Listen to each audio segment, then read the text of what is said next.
안녕하세요. 안녕하세요. 예, 오늘 저희가 삶이 내게 말을 걸어올 때라는 책 두 번째 시간 함께 나누려 합니다. 날씨가 많이 무더운데 잘 지내고 계시는지 궁금하네요. 오늘 저희가 이 책을 지금 4장부터 6장까지 함께 다루려고 하는데요. 다루면서 같이 조금 더 깊은 이야기들을 좀 해보면 좋을 것 같습니다. 먼저 저희가 살펴볼 거는 4장 모든 길은 아래로 향한다라는 제목을 갖고 있는데요. 이 모든 길은 아래로 향한다라는 거는 왜 우리가 보면은 인생에서도 왜 올라갈 때가 있고 내려갈 때가 있고 그러는데 네. 저는 솔직히 말해서 항상 올라가서 이렇게 잘 살고 싶거든요. 네, 저도요. 그런데 모든 길은 네. 올라갈 때도 있지만 내려갈 때에도 있다라는 이야기를 하고 있습니다. 네. 그래서 오늘 제목은 모든 길은 아래로 향한다. 그래서 이제 우리의 삶에 있어서 내려갈 때를 이야기를 하고 있는데요. 책의 그 112페이지에 보면 저자는 인생의 중반에 접어들어서 우울증에 깊이 빠져들었다라고 이야기를 합니다. 네. 그래서 그는 캄캄한 숲에 빠져들어서 빛도 희망도 보이지 않는다. 하지만 그 의미를 깨닫는데 4, 5년이나 걸려 어둠 속을 빠져나온 후 그 시간이 자아와 소명을 향한 나의 순례 여행에서 얼마나 중요한 순간인지를 알게 되었다라고 이야기를 하고 있어요. 네. 근데 저는 이 저자가 되게 뭐 교육자로 뭐 영성가로 유명한 사람이잖아요. 네. 근데 이분이 인생의 중반에 우울증에 빠졌다, 이렇게 우울증에 걸렸다라는 이야기를 고백하는 걸 보고 네. 굉장히 큰 위로가 됐어요. 네. 우울증이다 이런 소리 잘 하고 싶지 않을 것 같은데 어떻게 이렇게 네. 할 수 있을까라는 생각이 들더라고요. 어떻게 네. 생각하세요?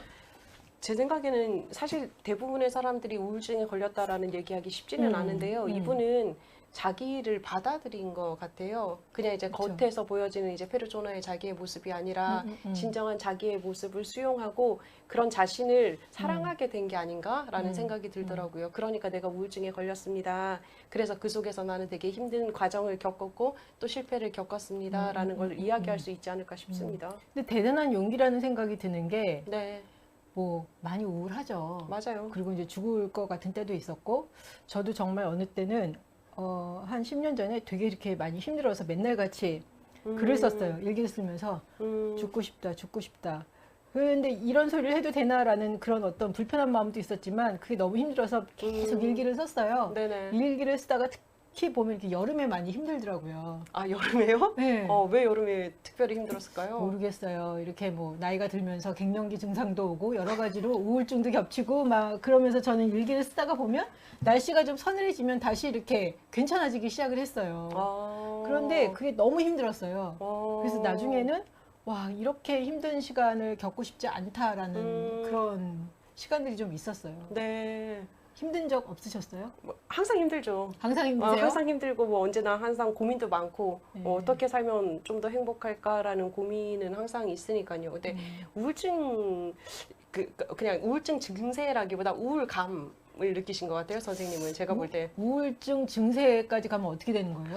우울증 증세까지 가면 이 상태기는 한데, 네. 그러니까 우울증 증세가 나타나면 이제 무기력해지죠. 대부분 무기력해지고 뭐 가벼운 우울증이라 그래도 사실 더운 여름에 우울증 증세가 나타나지는 않아요.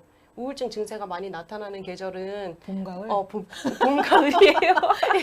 사람들한테 그런 얘기 들었어요. 네. 약간 이렇게 주변에 네네. 우울증 있으신 분들 보니까 네. 날씨 계절이 바뀔 때 이렇게 네. 봄, 가을에 이렇게 좀 네, 많이 맞아요. 증상이 심하게 나타난다고 네네. 그러시더라고요. 선생님이 겪으신 건 아마 우울감이시지 않을까 싶은 생각. 근데 대부분 이제 저 같은 경우도 우울감을 많이 느끼는데 그런 경우는 내가 가지고 있는 이제 이상이 있잖아요. 이 정도까지는 해야 된다라는 생각이 있는데 거기에 못 미치는 모습을 발견하거나 이러면 우울감이 많이 오죠. 대체적으로 저는 항상 이렇게 별로 마음에 안 들어했던 것 같아요. 그쵸. 네. 요즘엔 그래도 많이 마음에 들어 하려고, 나를 사랑하고 마음에 들어 하려고 하는데 그럼에도 뭐가 하나 이렇게 좀 마음에 안 들면 계속 마음에 안 드는? 그렇죠. 맞아요. 쉽지 않죠. 약간. 근데 저는 우울감이, 우울증까지는 말씀하시는 거 보면 가지는 않았던 것 같은데, 우울감이 네. 있어도 할 거는 계속 하고 있어요. 이렇게 자리는 잘 지키고 있어요.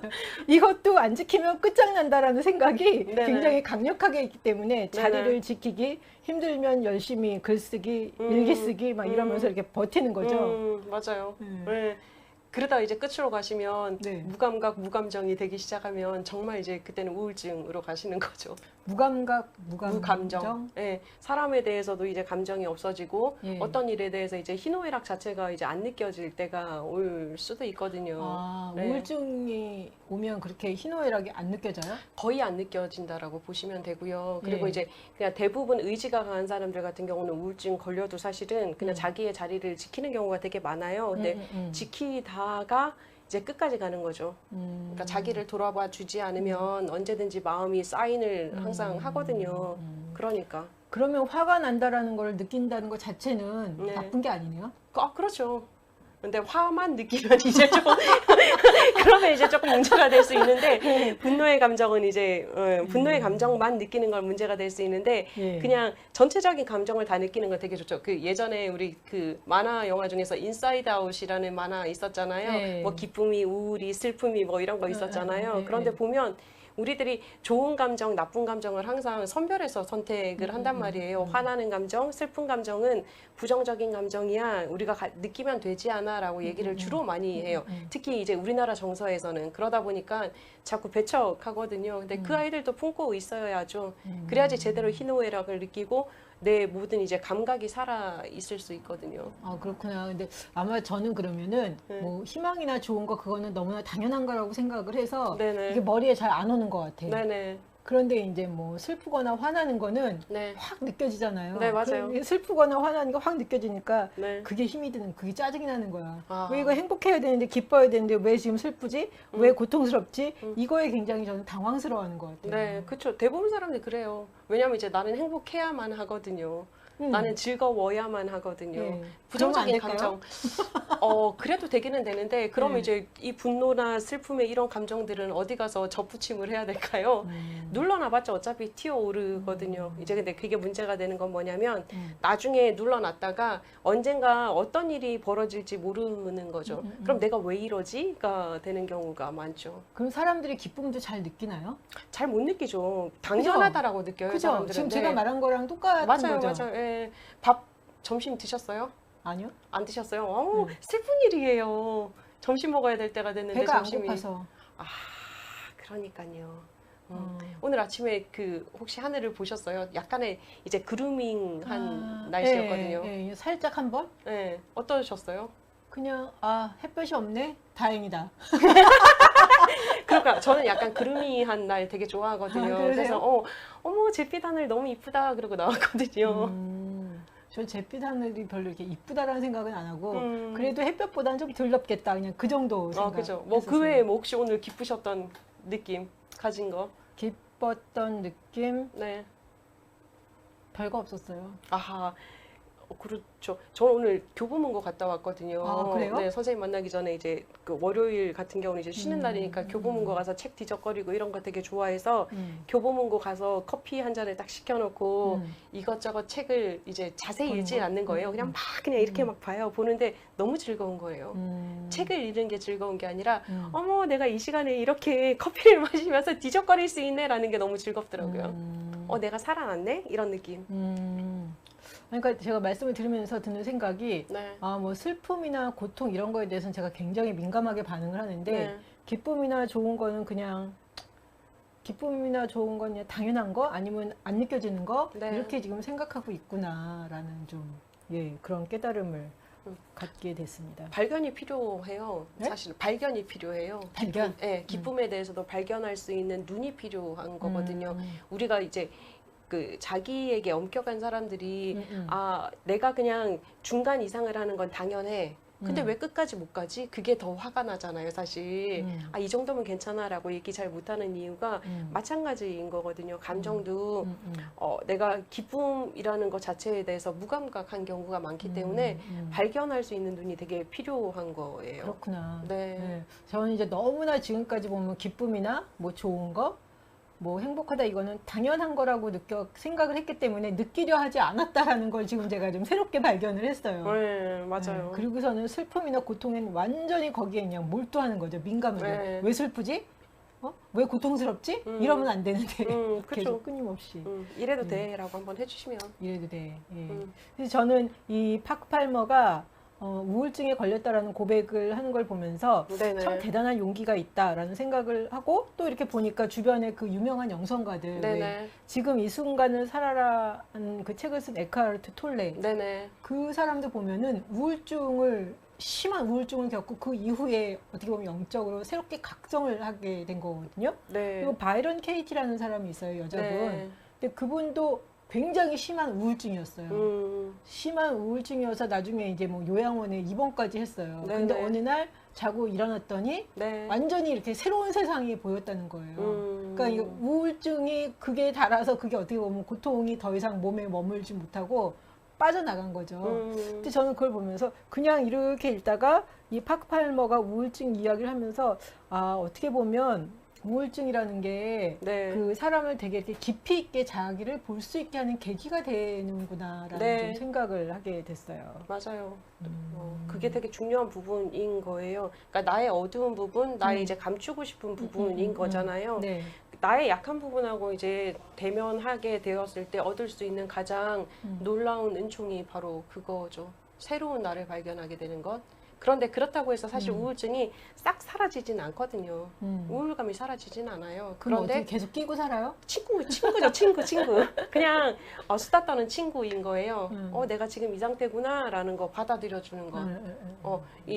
그 파커 선생님께서 받아들이신 것처럼 아, 내가 그 기간을 겪고 나니까 진짜 이 기간이 더 깊었구나라는 걸 발견할 수 있잖아요. 우리가 빛을 볼 수 있는 가장 좋은 방법 중에 하나가 어둠이잖아요. 마찬가지인 것 같아요. 우리는 그게 이제 부정적이라고 자꾸 생각을 해서 어두운 부분은 감춰야지, 약한 부분은 감춰야지라고 생각을 하지만 그러다 보면 사실 자아 통합이 일어나지 않거든요. 괴리감이 생기고 그러면 이제 나중에는 진짜 미쳐버릴 수밖에 없는 거죠. 내 머리에 나는 여기가 있고 실제적인 나는 여기에 있는데 이 둘 사이에 통합이 이루어지지 않으면 머리에 꼭 꽂을 수밖에 없거든요. 그리고 또 책을 읽다 보니까 116페이지에서 117페이지에 이런 얘기가 있어요. 네. 성인기의 상당 부분은 우울증과 싸워온 한 여인과 대화하면서 네. 이 여성이 파크 팔머에게 물어봐요. 왜 자살하는 사람이 있는 걸까요? 다른 사람들은 잘 사는데 말이에요. 하고 이렇게 이 파크 팔머한테 물어봤어요. 네네. 보통 이렇게 사람들이 질문을 하면 거기다가 우리는 어떻게 해야 된다고 생각합니까? 대부분 해결책을 주죠. 답을 줘야 된다는 네, 생각을 맞아요. 하잖아요. 네. 근데 이분은 그 여인이 이렇게 질문을 하는데 네. 아무런 생각이 안 들더래요.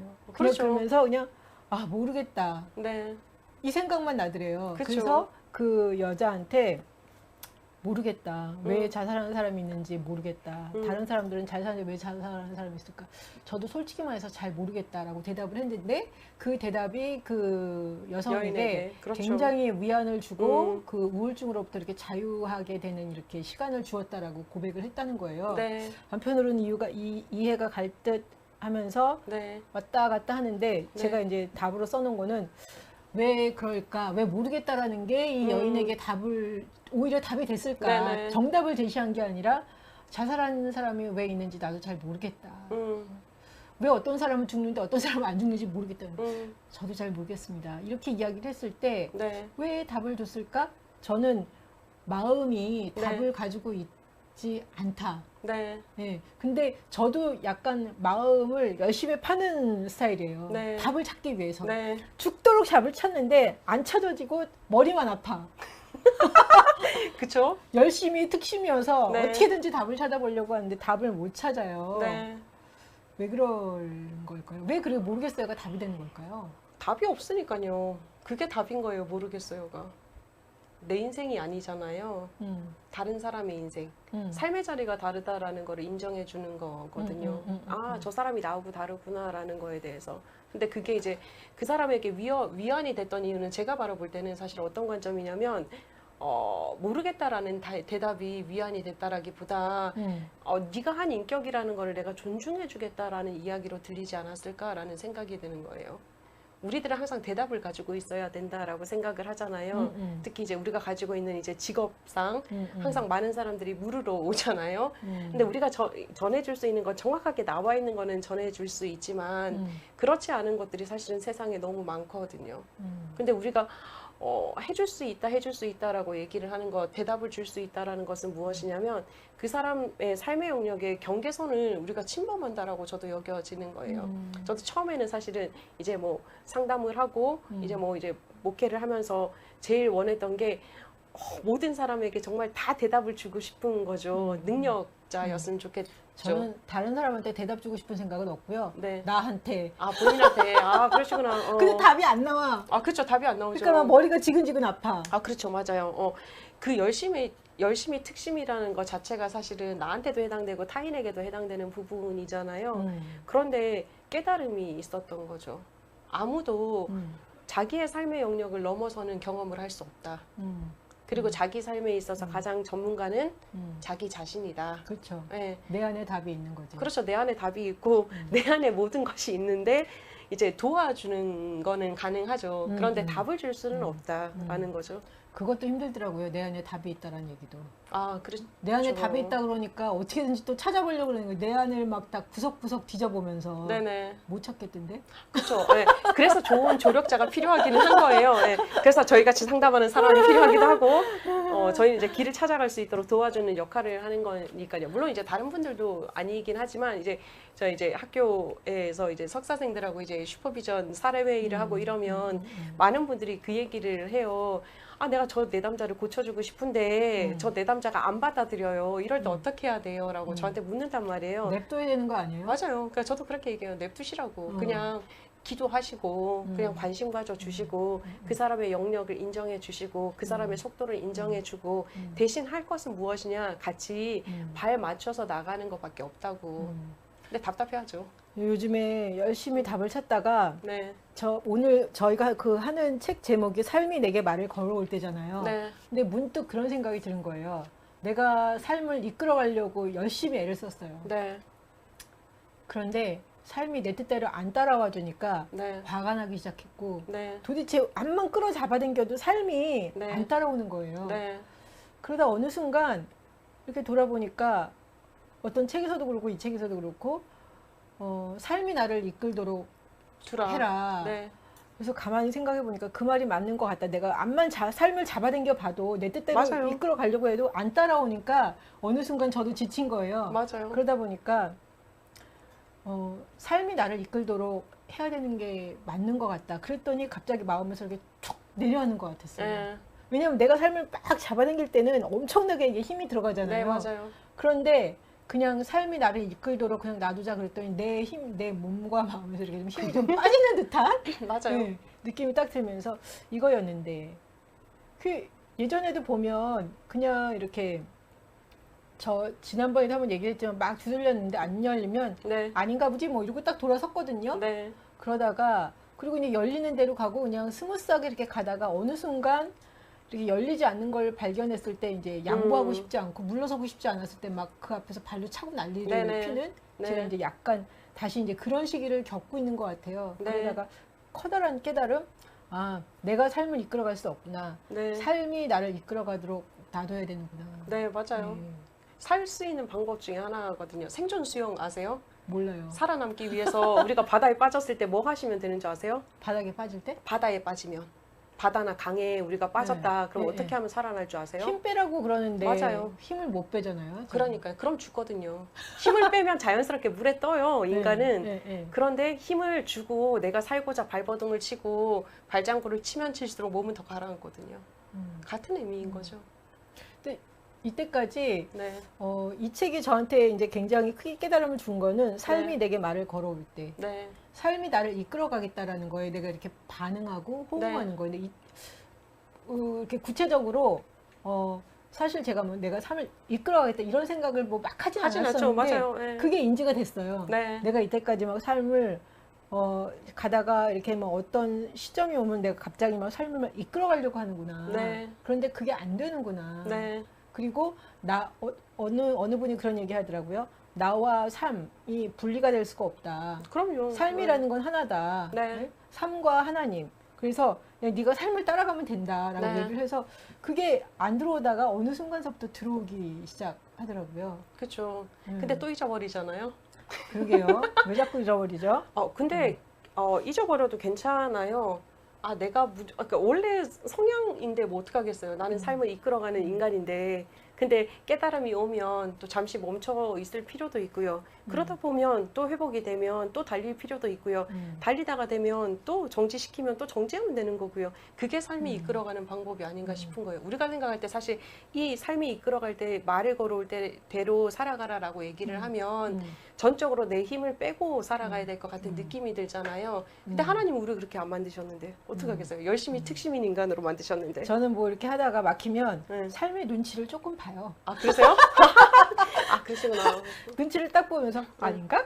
아, 그러시구나. 그 정도의 눈치는 있었는데 네. 이번에는 이제 더 굉장히 이게 깊이 있게 들어온 게 네. 아, 내가 삶을 이끌어가려고 했었구나. 네. 나도 모르는 사이에 내가 또 그러고 있었구나. 네. 이게 확 와서 네. 참 감사하다. 그럼요. 맞아요. 그런 깨달음만 얻은 것도 되게 놀라운 발견이에요. 정말 저한테 이번에 큰 깨달음이었어요. 맞아요. 네. 네.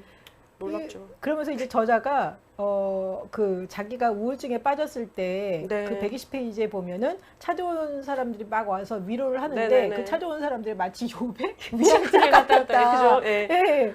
막 이렇게 얘기하는데 와서 막 욥의 음. 위안자처럼 얘기를 하는데 정말 미칠 것 같다는 거죠. 너무 네. 보기 싫고 화가 났다는 네. 거죠. 맞아요. 무기력한데 뭘 자꾸 하라 그러니까요. 난 아무것도 못 하겠는데.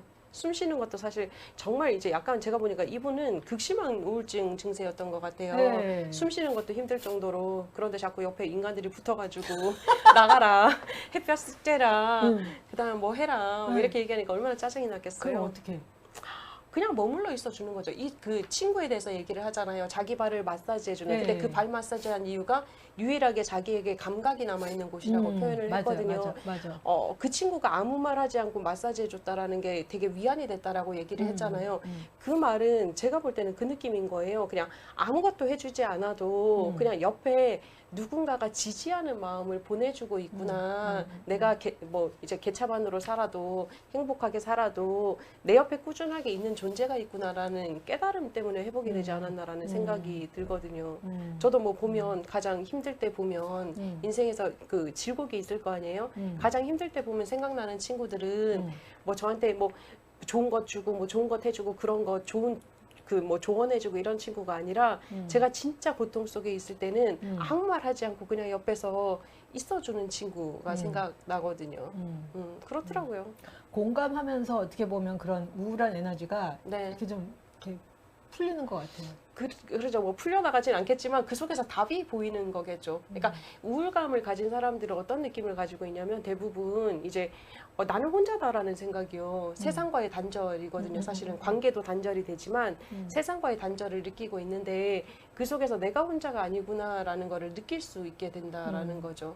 그러면 이제 조금 새로운 에너지가 생기지 않을까라는 생각이 드는 거죠. 그래서 사실 보면 우울증 환자들 같은 경우는 가족들의 역할이 되게 중요하거든요. 근데 가족들은 이해를 못하죠. 많이. 122페이지에 이런 이야기가 있어요. 우울증은 관계 단절의 극한 상태이다. 네. 사람과 사람 사이를, 머리와 감정 사이를, 또 자기가 보는 자기 이미지와 남들이 보는 자기 모습 사이의 관계를 끊어놓는다. 네. 가장 어려운 일은 남의 고통을 고치겠다고 덤벼들지 않는 일. 아까 말씀하신 네네. 대로 맞아요. 그냥 그 사람의 신비와 고통의 가장자리에서 공손하게 가만히 서 있는 일이다. 네. 그렇게 서 있다 보면 자신이 쓸모없고 무기력하다는 느낌이 든다. 네. 바로 우울증에 빠진 사람이 이런 느낌을 갖고 있는 것이다. 네. 그러나 우리는 욥의 위안자들처럼 무의식적으로 앞에 있는 저 불쌍한 사람과 자신은 다르다는 걸 재차 확인하려고 든다. 그렇죠. 그런 느낌에 빠져들지 않으려는 노력의 일환으로 우리는 이렇게 말한다.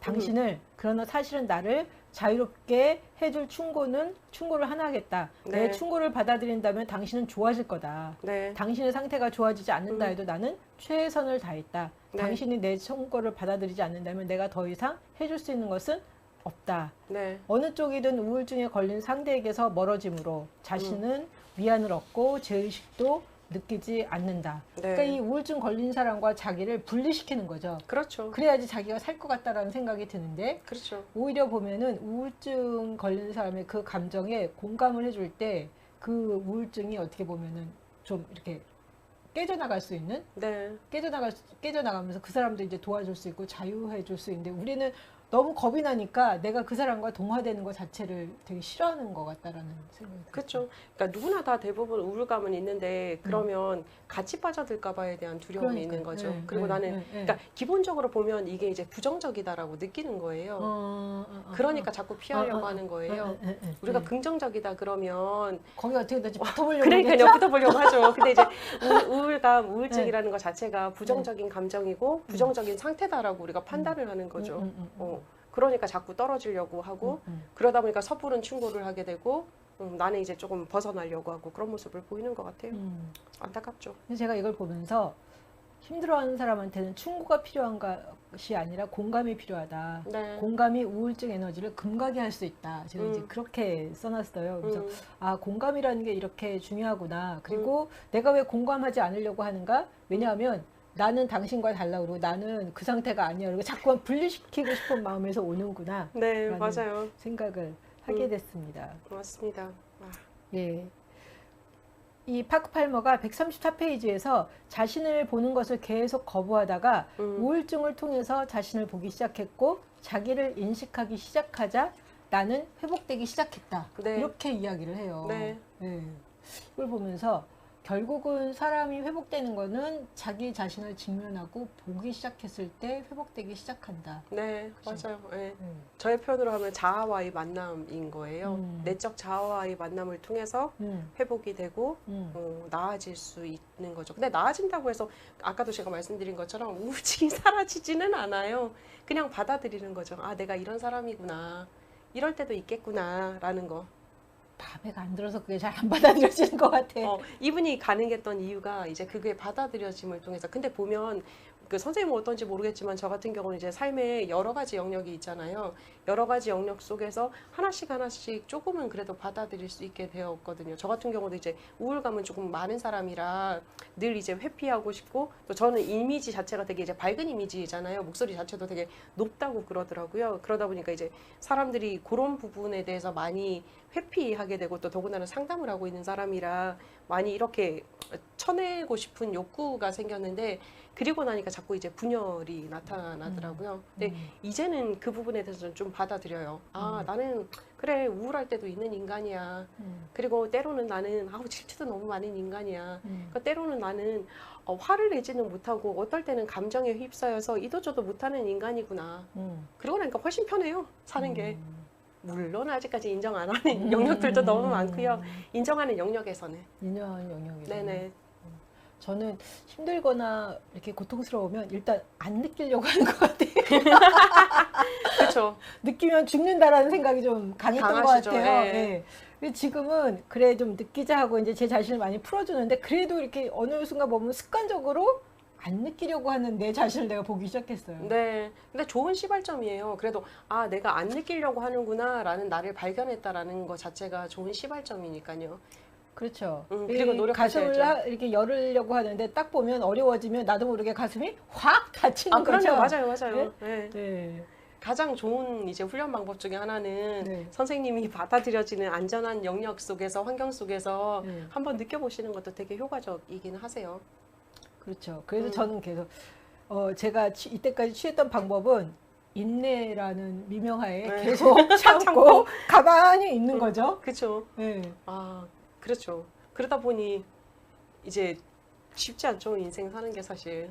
안 쉽죠. 네, 더 화가 나거든요. 사실 참으면 참을수록 더 화가 나고. 그리고 해결이 안 되더라고요. 네. 해결이 안 되니까 그러면 이제 한 번씩 암만 참아도 소용이 없네? 그러면서 맞아요. 이렇게 털고 나와요. 네. 한 번씩. 네. 하다 안 되면 그러니까 그래서 저는 그게 되게 잘 참는다라고 생각을 했는데 이게 네. 잘 참는 건지 나를 내리누르는 건지 분간을 좀 해야 되겠다. 네, 그런 맞아요. 생각을 좀 네. 해보게 되더라고요.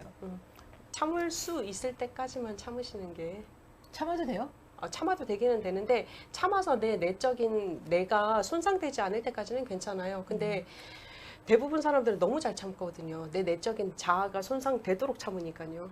예전엔 많이 그랬는데 음. 저는 성격적으로 근데 약간 좀 둔한 스타일이어가지고 네. 누가 이제 열받게 하면 한 번만 더 그러면 내가 가만히 있나 봐. 네. 그리고선 까먹어. 아하. 또 그래. 그러면 내가 한 번만 더 참다. 한 번만 더 그래봐 내가 가만히 있나 봐. 그리고선 계속 이렇게 웬만한 건 네. 이렇게 좀 이렇게 흘려보내는 거. 음. 그래서 다른 사람들한테는 이렇게 뭐 특별하게 뭐 막 그렇게 뭐 싫다 좋다 이런 게 별로 없어요. 네네. 호불호가. 네. 근데 요는 나한테 있어요. 본인한테 있으시기 때문에 타인한테는 별로 호불호가 없으신 거예요. 그런 거예요? 네, 왜냐면 나한테 집중하고 있거든요. 다른 사람은 별로 관심이 없는 거죠. 네, 그래서 뭐 막 열받게 했어도 음. 아 그냥 뭐 넘어가지 뭐. 음. 한 번만 더 그래봐 내가 가만히 있나 봐. 그러고선 넘어가고 그럼 음. 나보고 어떻게 넘어가는데 기억이 없어. 네. 근데 본인이 스스로 이제 한 번만 더 하면 가만 안 놔도 봐. 그거는 끝까지 기억하시잖아요. 본인 스스로에 대해서는. 기억을 하죠. 그러니까요. 그러면 그게 어떻게 되는 건데요? 쉽지 않은 거죠. 본인을 끊임없이 이제 정죄하고 괴롭히는 거잖아요. 그건 이제 참는다라기보다 예, 고문에 가까운 누름이죠. 그런 거예요? 그런 거죠. 아니 근데 그렇다 해가지고 뭐 사람들이랑 예를 들면 마찰이나 어려운 일이 있을 때 그렇다고 매번 그거를 다 타내고 말하기는 어렵잖아요. 아, 그렇죠, 그렇죠. 그러니까 저는 그냥 음, 그렇게 하는 거죠. 웬만하면 넘어가자. 음. 한 번만 더 그러면 내가 가만히 있어. 가만히 있나 봐. 그리고 그냥 이렇게 다 흘려버린다고 그렇게 생각을. 그 대부분은 사람들은 두 종류 사람이 있거든요. 자기한테 지극히 관심이 많은 사람과 타인한테 지극히 관심이 많은 사람이 있는데, 자기한테 지극히 관심이 많은 사람들은 상대적으로 타인한테 관심이 적어져요. 네. 타인한테 관심이 많은 사람은 상대적으로 자기에게 관심이 적어져요. 그럼 저 같은 사람의 그 이렇게 예를 들면 이제 뭐 해소 네네. 그런 건 어떤 식으로? 본인 스스로 이제 계속 이제 그 협상을 하셔야 돼요. 본인하고 어떻게? 계속적으로 괜찮다라고 얘기를 해주셔야 되는 거죠. 뭐가 괜찮다고요? 뭐 실수해도 괜찮아. 이 정도만 해도 괜찮아. 이 정도. 근데 도저히 용서가 안 되면, 야, 도저히 용서가 안 된다. 너 왜 이따위냐? 한번 막 뭐라 해놓고, 야, 또 내가 실수했네. 미안하다. 내가 널 또 짓눌렀네. 괜찮아요, 그것도. 그래서 사실 저는 다른 사람을 짓누르기보다는 네. 저를 좀 많이 짓누르는 스타일이었고 그것 때문에 많이 억눌림을 당했어요. 그래서 다른 사람한테 별로 이제 그런 게 없었는데 그러다 보니까 어느 순간 보면 진짜 이렇게 제 안에 많이 쌓였던 것들. 네. 근데 또 이렇게 보면 또 그냥 또 이렇게 잘 넘어갈 때도 있고 못 넘어갈 때도 있고 막 그러다가 한 번씩 이제 땅을 파죠. 네. 굴러 들어가시는 거죠? 네, 굴려 들어와서 이제 땅을 파고 거기서 죽치고 앉아 있다가 계속 죽치고 있어도 해결이 안 되면 뭐 그 다음에 나오거나 뭐 이런 식이었던 것 같아요. 맞아요. 근데 그래서 이제 머리에 꽃을 안 꽂으신 거예요. 그나마 땅 파고 들어갔다가 이제 나왔기 때문에 못 그런가요? 나오셨으면 꽂으실 수도 있으셨을 것 같은데요. 저는 그래서 딱 그 생각을 하는 거지. 언젠가 해는 뜬다. 그렇죠. 언젠가 해는 뜨죠. 그러니까 땅 파고 있어도 가만히 있다가 언젠가 해 뜬다는 걸 알기 때문에 이렇게 놓지를 않아요. 그렇죠. 네. 그러니까 놓지를 않고 그냥 한편으로는 기다리고 다른 한편으로는 이제 제 자신을 좀 보는 시간이겠죠. 네네. 그러다가 어느 순간 되면 이렇게 좀 다시 회복이 돼서 이제 나오고 그렇게 네네. 했던 것 같아요.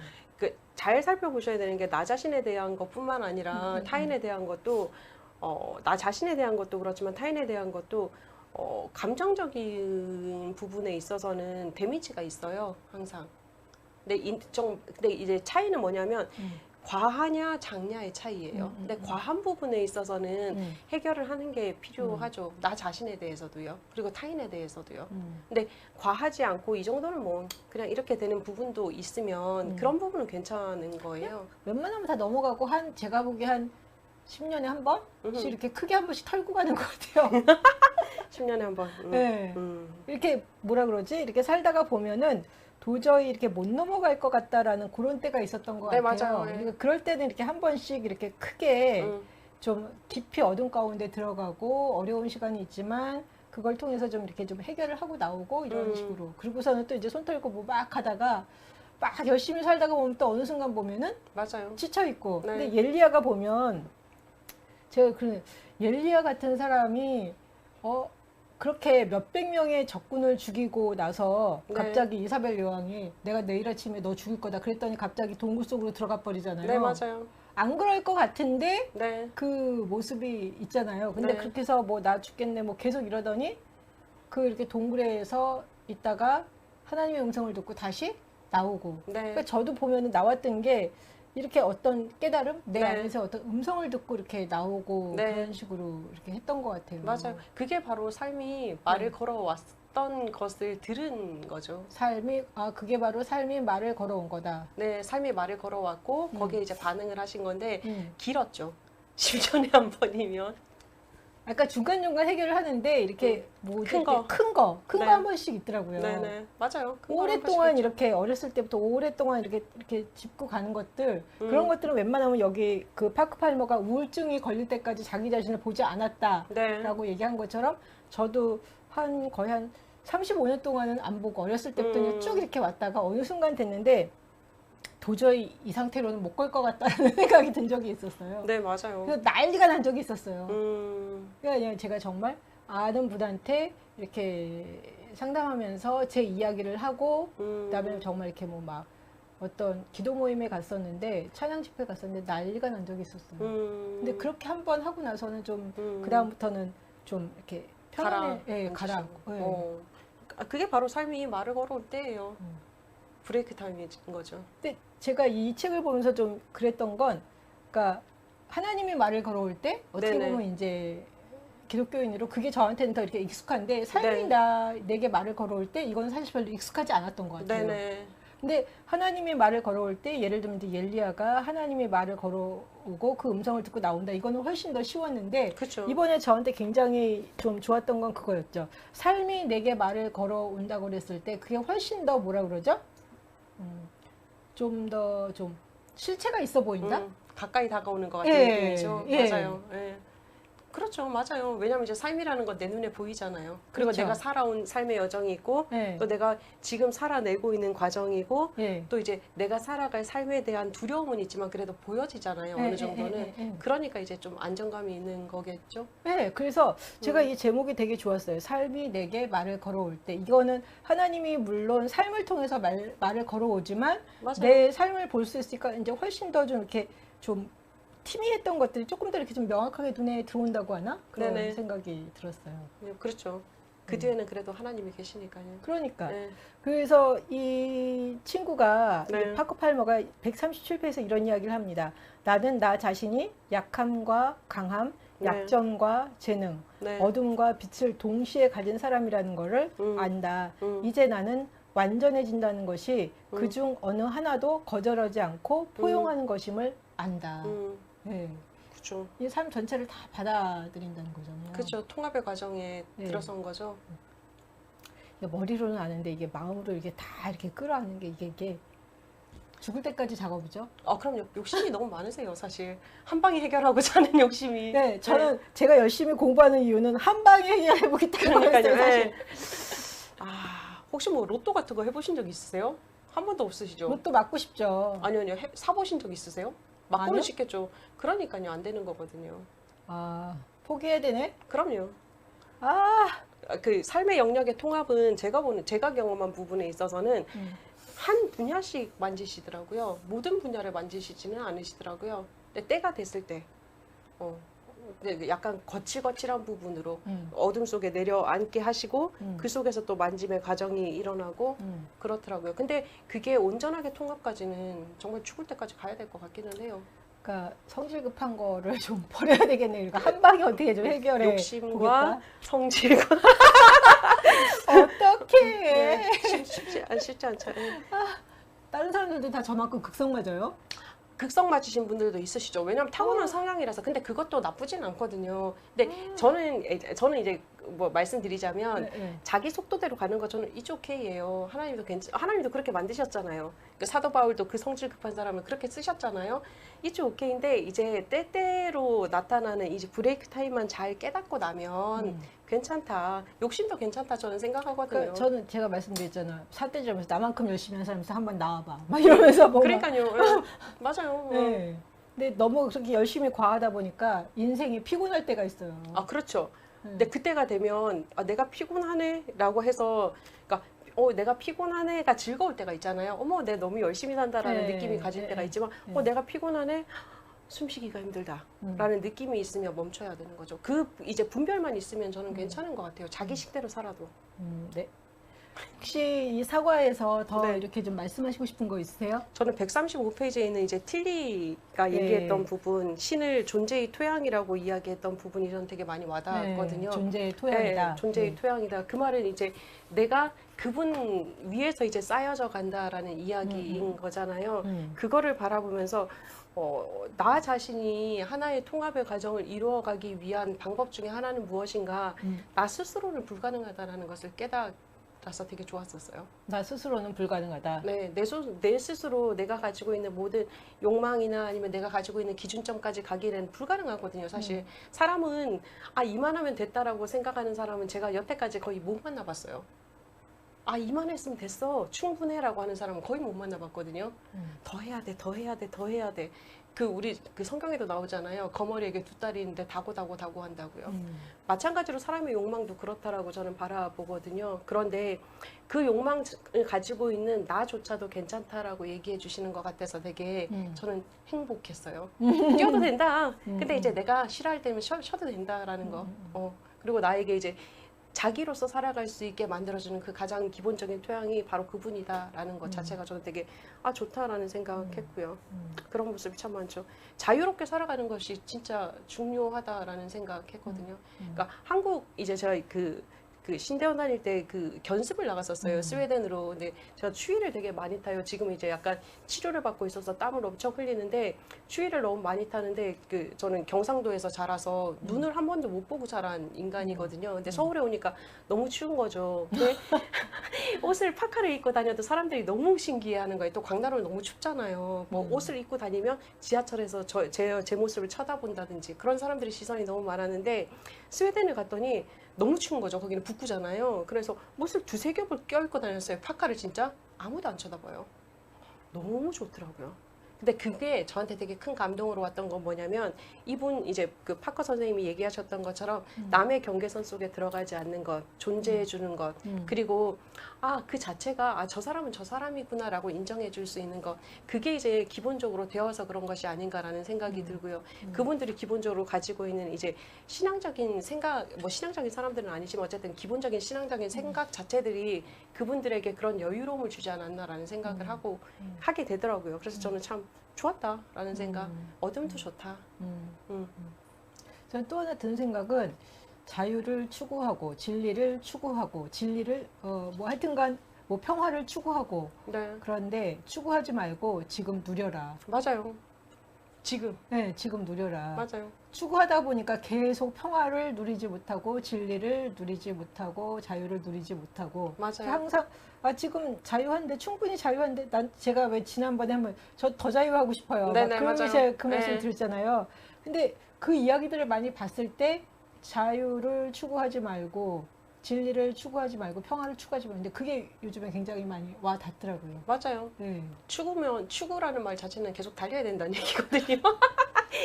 그게 아니라 예. 이 자리가 예. 하나님 나라고 예. 이 자리에 진리가 있고 예. 이 자리에 자유가 있다. 예.